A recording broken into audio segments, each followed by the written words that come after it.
So it will be interesting to see how long some of this content obviously is able to last and pass the Mickey test, I guess. Hey there, peeps! What is up? I'm Lucas, and you're watching Rebellious Noise Screen 1, and I'm here to film you in on all the latest going on in the world of film and television. And we're going to kick things off with a segment I'm calling "What's Happening Now." And what is happening right now, it seems, is that theatres, cinemas are starting to open up in the United States, in territories such as Chicago, New York, and San Francisco. And so we are starting to see box office numbers slowly creep up, though obviously we're not quite hitting the levels pre-pandemic. However, the film that sits at the top of the US box office at the moment is Disney's latest venture, Raya and the Last Dragon, which debuted this week at the box office with $8.6 million and a 95% Rotten Tomatoes rating, which I think is quite telling for a Disney film. Obviously, Soul, the last Disney or the Pixar film at Christmas, which was released on Disney Plus directly, got a 100% Rotten Tomatoes rating, so they're on quite a run. And the film they knocked off was also another animated feature, was of course the animated live action hybrid film Tom and Jerry, which despite negative reviews by critics has been able to reach $23 million in the US within 2 weeks, which I know is not exactly the Titanic numbers we were used to and the numbers we were used to before the pandemic, but definitely is a good sign of things getting stronger.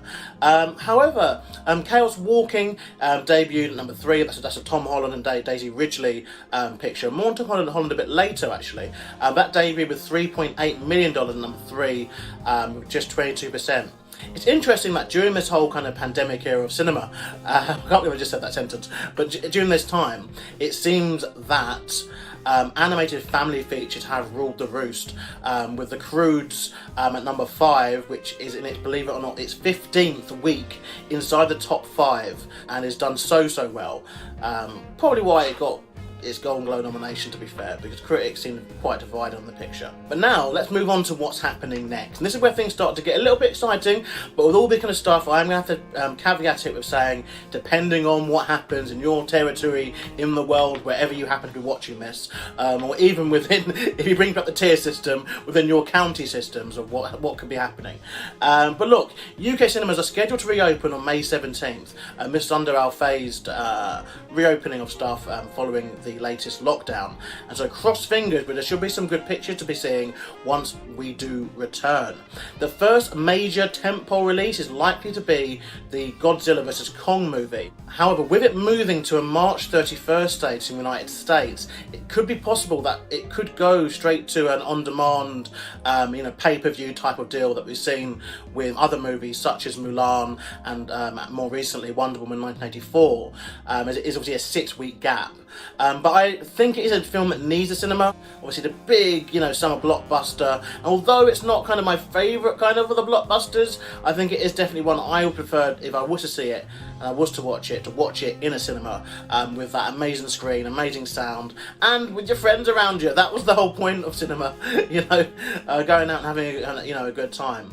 But yeah, elsewhere, there's been some US release dates are shifting. So A Quiet Place 2, which was actually one of the first films that changed its release date pre-pandemic, originally meant to be released last March, then got bumped to October, and then got bumped to October 2021, sorry.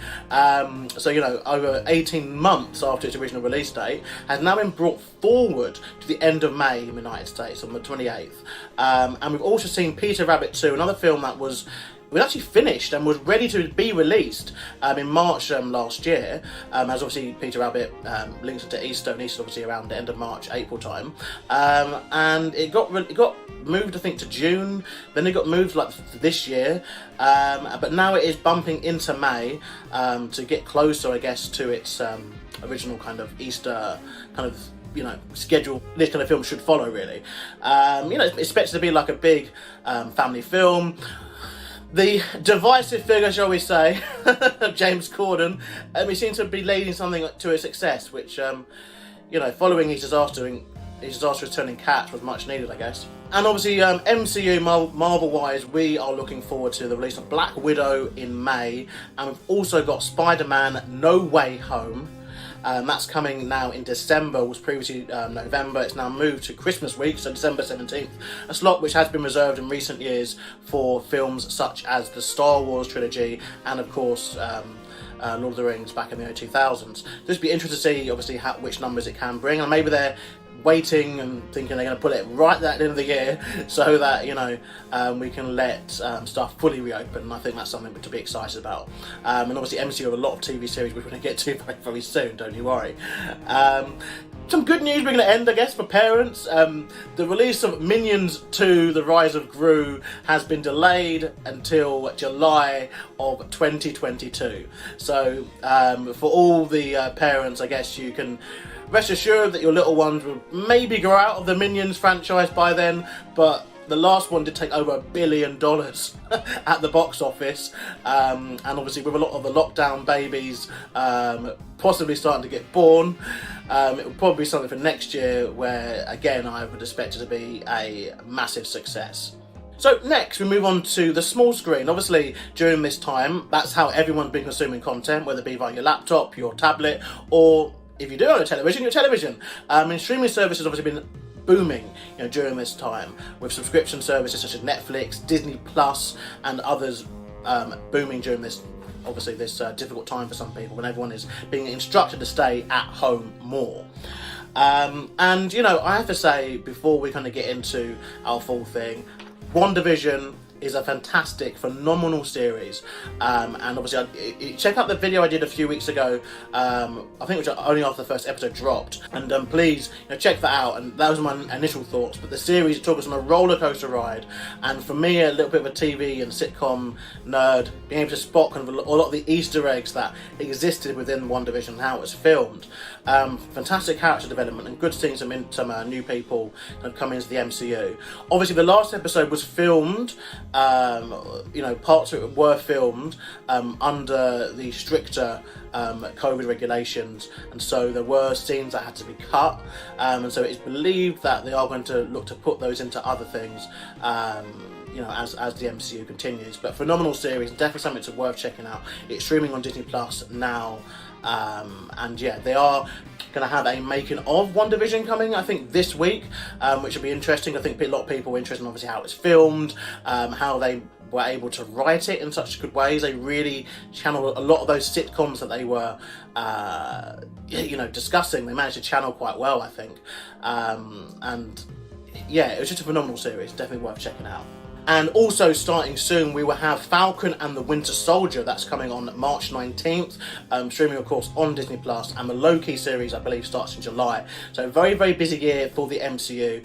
Also, something worth getting your Disney Plus subscription for is the fact that they now are the official home of Star TV, that you can find on the Disney Plus app at, well, depending on how you look at it, at no extra charge, as we get into that in another video.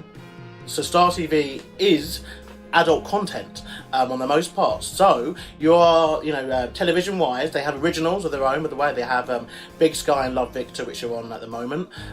They have some classic TV, I mean classics, possibly some of the best television shows ever made, such as Lost, Family Guy, Desperate Housewives, Cougar Town, X-Files, 24. They're all on there for you to stream, as well as award-winning films such as The Favourite, Moulin Rouge, Romeo and Juliet, Office Space, and so many more that are streaming on there for your enjoyment. This is definitely a good sign, I think, because obviously Disney Plus, for many that are, I guess, above about 12, after you kind of watched and revisited some of the classics, it was a bit like, well, what do I watch now?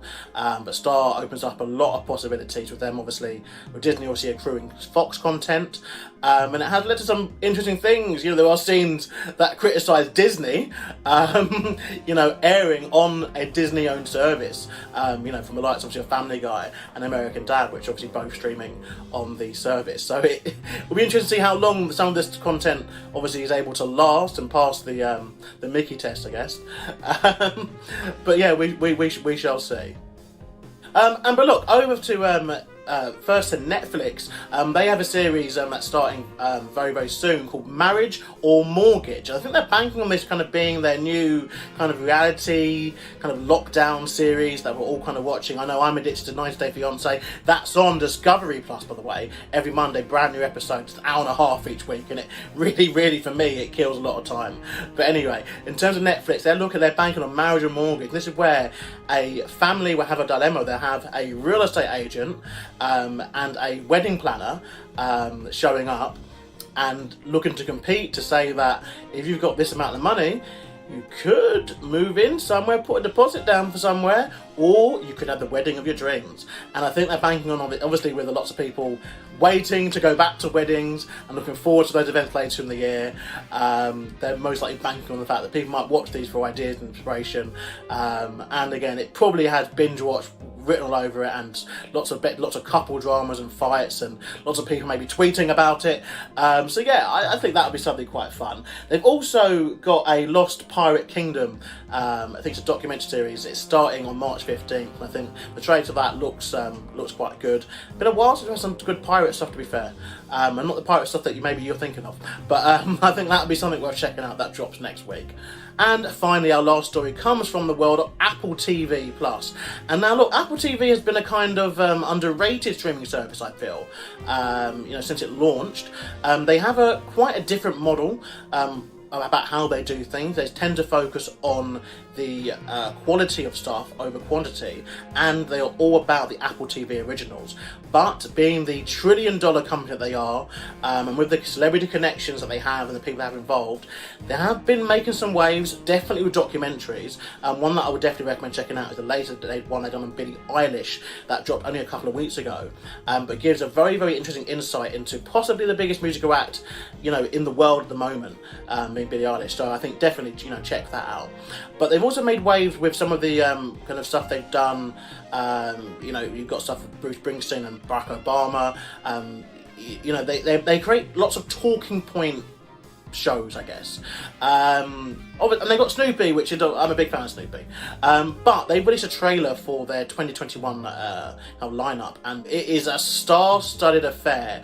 Everything from new dramas to new comedy series and to tentpole movies. And the first of which is a drama film starring none other than Tom Holland called Cherry, and that drops on Friday. And I saw the trailer for this, and I was mind blown that this was coming from a streaming service. And yes, I'm aware I'm saying that in the era where Netflix have redefined what it means to be a streaming service and have a film or a TV show come from it. But I was mind blown that there is a real kind of drama which is so kind of theatrically shot that people will be able to watch on a device such as an iPhone 5 if they so wished. But yeah, that's coming on Friday. It stars Tom Holland, and it'd be interesting to see how the critics react to it.